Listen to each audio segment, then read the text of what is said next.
सीमा, राधा, गौरी, तुम तीनों कहाँ हो? तुम्हारे लिए मैं खाना लगा दिया है, आके खा लो। वो तीनों बाहर थे। माँ की बात सुनकर वो घर के अंदर आते हैं। माँ, अब तुम भी बैठो ना, हम साथ में मिलकर खाएंगे। हर दिन तो तुम तीनों को एक साथ खाने के लिए कहती हो और तुम बाद में खाती हो। आज तो तुमको हमारे साथ खाना ही पड़ेगा। वो तीनों खाने के लिए बैठते हैं। उसकी माँ मना करती है। बहनों ने माँ के लिए खाना बढ़ाने के लिए जाते हैं तो देखते हैं कि हांडी में खाने के लिए कुछ नहीं था। माँ, तुम्हारे लिए तो खाना ही नहीं है। हम तीनों बहन को सारा खाना दे दिया है तुमने। क्यों माँ, तुमने सारा खाना हम तीनों को दे दिया और तुम्हारे लिए कुछ भी नहीं रखा? कुछ नहीं बेटा, तुम तीनों का पेट भरा रहेगा तो मेरा पेट भी भर जाएगा। माँ, तुम ये कैसी बात कर रही हो? हम तीनों खाएंगे और तुम भूखे रहोगी? नहीं माँ, हम तुम्हें छोड़कर नहीं खाएंगे। जितना भी खाना है हम सब मिल बांट कर खाएंगे। अगले दिन गंगा घर के लिए पानी लेने जा रही थी। तभी रास्ते में कुछ औरत खड़े हुए बातें कर रहे थे। अरे देखो तो, इस गंगा की तीन जवान बेटियां हैं। किसी एक का भी इसने शादी नहीं कर पाई है। न जाने कब तक जवान बेटी को घर पर बैठा कर रखेगी। इसको तो कोई चिंता भी नहीं अपनी बेटियों की। तुम ठीक कह रही हो, सच में इसे कोई चिंता नहीं है।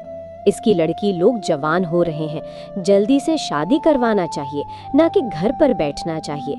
लेकिन इस गरीब की लड़कियों को कौन भला शादी करेगा? एक तो ठहरी गरीब और उसके पास देने के लिए कुछ भी नहीं।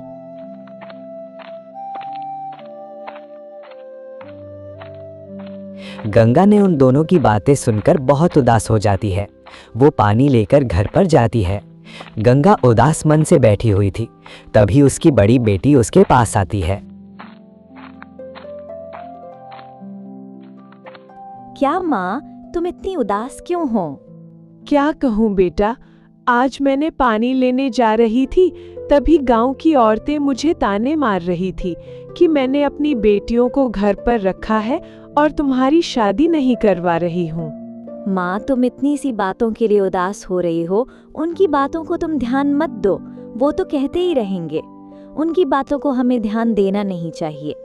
माँ, शादी तो हम कब भी कर लेंगे, लेकिन अभी तो हमारे घर की हालत कुछ ठीक नहीं है। तुम भला कब तक हम तीनों बहन को मेहनत करके पालती रहोगी? हम अब बड़े हो चुके हैं, अब हम मेहनत करेंगे और अपने घर के हालात सब ठीक करेंगे। तुम ज्यादा चिंता मत करो। अगली सुबह दोनों बहन लकड़ी लेने के लिए जंगल पर जाते हैं।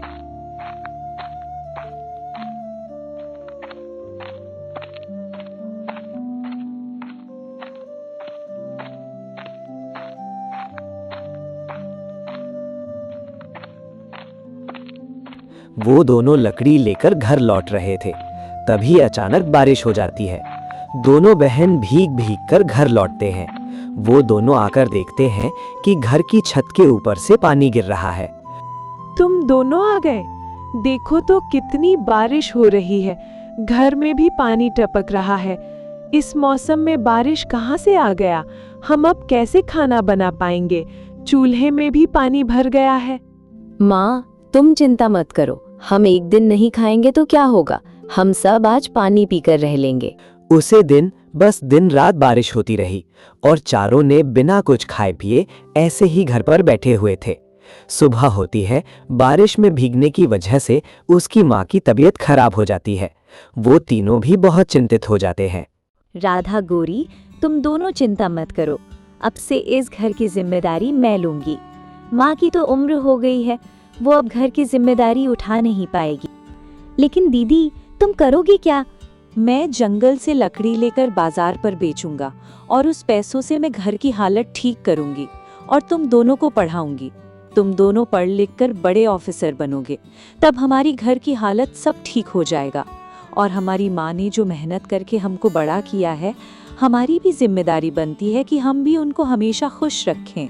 हाँ दीदी, बहुत मेहनत करूंगा। अगले दिन सुबह सीमा लकड़ी लेने के लिए जंगल पर चली जाती है। वो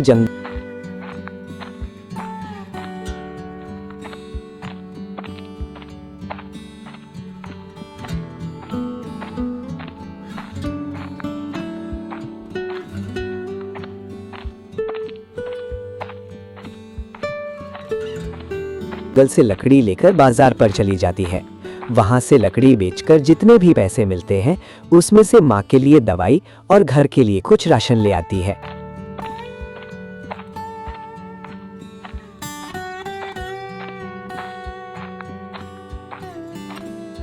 वो खाना बनाती है, माँ को दवाई देता है, घर का सारा काम करती, दोनों बहन को पढ़ाई करने लिए भी भेजती। एक दिन जब सीमा बाजार पर लकड़ी लेके बाजार पर गई थी, उस दिन बाजार पर पास के गांव का जमींदार भी आया था।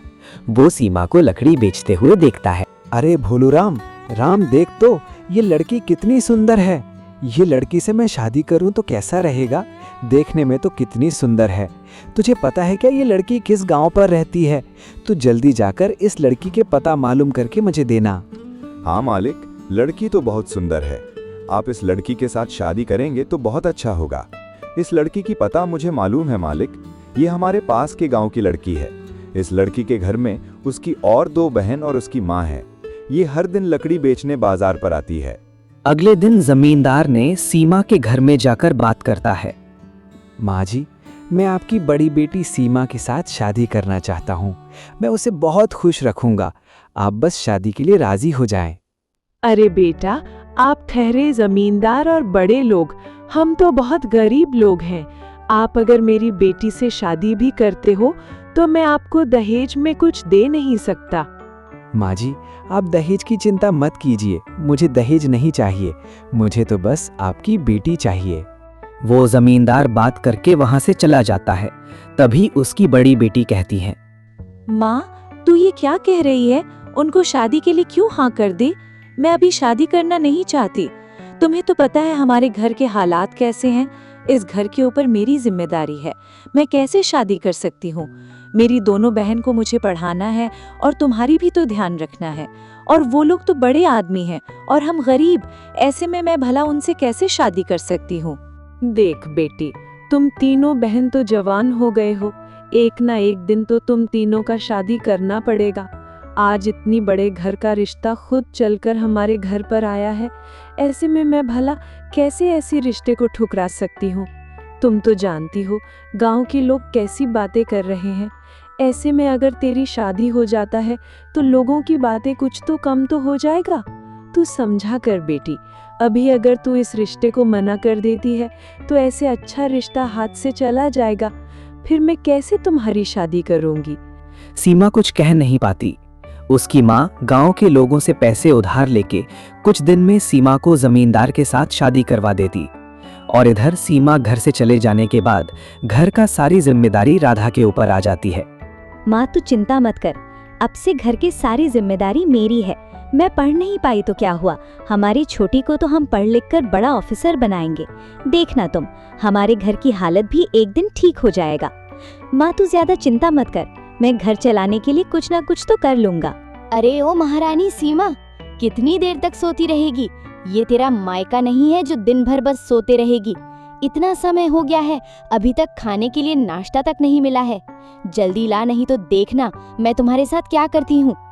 भाभी, तुमने कैसी बहू लाई हो कि तुम्हारी ध्यान तक नहीं रखती? क्या करें, ऐसा तो होगा ही ना। गरीब घर से जो लाई हो, बड़े घर से खानदानी लड़की राती तो ये सब देखने को नहीं पड़ता। वैसे भी तो दहेज लाई नहीं। और मैडम की नखरे तो देखो, तुम उसको अपनी सर पर चढ़ाई हुई हो, इसीलिए वो तुम्हारे साथ ऐसा करती है। तभी उसकी बहू सीमा चाय लेकर के उसके पास आती है। माँ जी, मैं पूजा कर रही थी इसलिए मैं आपके पास आ नहीं पाया। ये लीजिए आपकी चाय। क्यों रे, तुझे सुनाई नहीं देती क्या? तुझे कब से बुला रही हूँ। तू मुझसे जबान लड़ती है।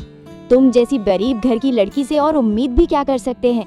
दहेज में तो कुछ नहीं लाई, लेकिन जबान तेरी लंबी होती जा रही है। मेरे बेटे ने भी तो तुझ पर क्या देखा जो शादी कर कर घर पर ले आया। सीमा उस घर में रहती तो थी, लेकिन उस घर में बहू के सम्मान नहीं मिलती थी। दिन भर बस काम करती रहती थी। ऐसे ही सीमा के दिन बीत रहे थे। वो हर दिन उसके सास की ताना और नीचा दिखाने वाली बात सुनती रहती थी। एक दिन सीमा की सास उसका बेटा घर पर नहीं था, तब सीमा को घर से बाहर निकाल देती है। सीमा रो रो के बाहर से चली जाती है अपने घर पे।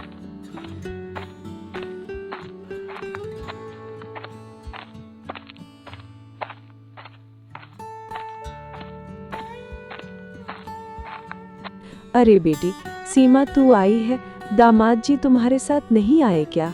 मैं उस घर से चली आई हूँ। मेरी सास ने मुझे उस घर से निकाल दिया है। मेरे पति तो काम के सिलसिले में शहर गए हुए थे। माँ, जिस घर में मेरा सम्मान न हो उस घर में मैं रहना नहीं चाहती। दिन रात मैं उस घर में नौकर की तरह काम करती रहती, फिर भी मुझे मेरी सास गरीब होने का ताला मारती रहती थी। ऐसे में भला मैं उस घर में कैसे रह सकती थी? इसीलिए मैं वो घर को छोड़कर चली आई हूँ। मैं तो शादी नहीं करना चाहती, तुम्हारे कहने पर ही मैं शादी किया था। देख लिया माँ, उन लोगों की रिश्तेदारी। कभी भी अमीर लोग गरीब लोगों को अपना रिश्तेदार बना नहीं सकते, क्योंकि उनको अपने धनी होने पर बहुत घमंड होता है। अब से मैं यहीं रहूंगी और तुम्हारा और मेरी बहनों का ख्याल रखूंगी। अगले दिन जमींदार ने सीमा के घर में जाकर बात करता है। अरे गंगा, तू मेरे पैसे लिए हुए कितने दिन हो गए हैं? मेरा पैसा तू कब लौटाएगी? पैसे लेने वक्त तो कहा था जल्द लौटा दूंगा, लेकिन अब तक तूने नहीं लौटाया। थोड़ा और समय दे दीजिए, मैं आपको सारे पैसे लौटा दूंगा। हमारी घर में थोड़ा परेशानी है, आप जरा समझिए। मैं आपकी पैसे जितना जल्दी होगा उतना जल्दी लौटा दूंगा। तेरी घर की परेशानी से मुझे क्या करना? मुझे तो बस मेरा पैसा चाहिए। और मैंने सुना है कि तेरी बड़ी बेटी को उसकी ससुराल वाले अपनी घर से निकाल दिया है। 1 साल भी नहीं हुआ है और ससुराल से घर आ गई। तुम गरीब लोग बड़े लोगों से रिश्ता निभा नहीं सकते, फिर भी तूने अपनी बेटी को उस घर में शादी करवाया। वो सेठ बहुत कुछ कहकर वहां से चला जाता है। गंगा को ये बातें सुनकर बहुत सदमा लगता है। वो वहां पर गिर जाती है। माँ, तुम्हें क्या हुआ? उठ जाओ माँ, उठ जाओ। तीनों बहन भी डर जाते हैं। वो तीनों गंगा को घर के अंदर ले जाते हैं। वो तीनों बहन माँ को इस हालत में देखकर बहुत चिंतित हो जाते हैं। तो चिंता मत कर छोटी, माँ ठीक हो जाएगी। हम दोनों बहन तुम्हारे साथ है ना, तो तू क्यों घबरा रही है? हाँ, छोटी सीमा दीदी बिल्कुल ठीक कह रही है तू। ज्यादा चिंता मत कर, मैं और सीमा दीदी दोनों मिलकर माँ का ख्याल रख लेंगे। तू बस अपनी पढ़ाई पर ध्यान दे। हम दोनों बहुत मेहनत करेंगे और तुझे पढ़ाएंगे। तू बस पढ़ लिख कर अपने पैरों पर खड़ी हो जा, तभी हमारी भी घर की हालत ठीक होगा। सीमा जंगल से लकड़ी लेकर बाजार पर बेचती और राधा सिलाई करके पैसा कमाती है। वो दोनों मिलकर छोटी बहन को पढ़ने के लिए शहर भेजते हैं। एक दिन सीमा जंगल से लकड़ी लेकर घर पर आ रही थी, तभी एक औरत वहां पर खड़ी हुई थी। सीमा को देखकर उन औरत ने कहा, अरे सीमा, तू जंगल से आ रही है क्या? हमें पता चला कि तुम्हारी माँ की तबीयत बहुत खराब है। तुम तीनों बहनों की किस्मत भी कितनी खराब है।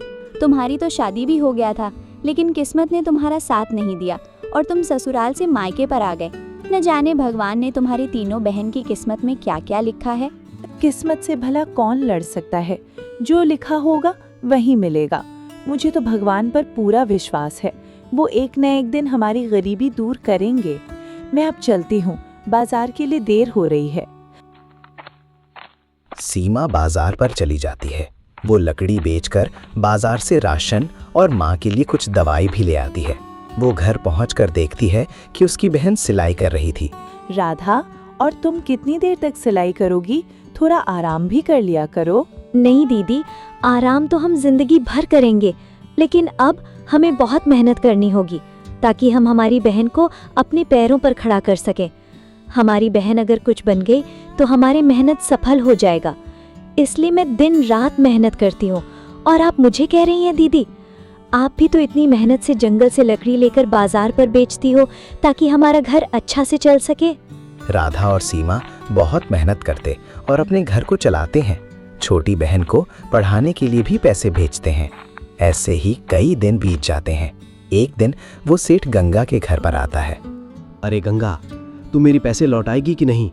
तुझे मैं और कितनी समय दूं? आज अगर मेरे पैसे नहीं लौटाए तो बहुत बुरा होगा।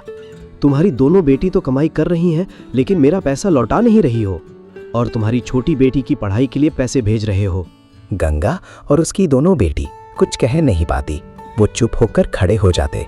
तभी सड़क में से एक चमचमाती गाड़ी आकर वहां पर खड़ी होती है। उसे गाड़ी में गंगा की छोटी बेटी ऑफिसर बनके वहां पर आती है।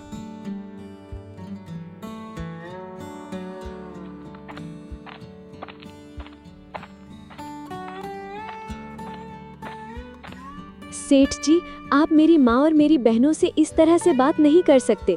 आपको अपने पैसे ही तो चाहिए। आप लोग धनी तो होते हैं, लेकिन आप लोगों के अंदर इंसानियत जैसी चीज नहीं होती है। बोस सेठ पैसे लेकर वहाँ से चला जाता है। आ गई तू मेरी बेटी, तुझे देखने के लिए मेरी आंखें तो तरस ही गई थीं। माँ, मैं बहुत बड़े अफसर बन गई हूँ, मेरी दोनों बहन के बदौलत से और तुम्हारा आशीर्वाद से। आज उन दोनों की मेहनत रंग लाई है माँ। अब हमारी गरीबी दूर हो जाएगी। हम अब बहुत अच्छे से रहेंगे। तुम्हें और कोई तकलीफ नहीं होगी। मेरी बहनों ने जितनी भी मेहनत करके मुझे पढ़ाया है, आज उन मेहनत का फल मिला है। अब मैं तुम तीनों का ख्याल रखूंगा। अब गंगा और उनकी तीनों बेटी बहुत खुशी खुशी रहती है।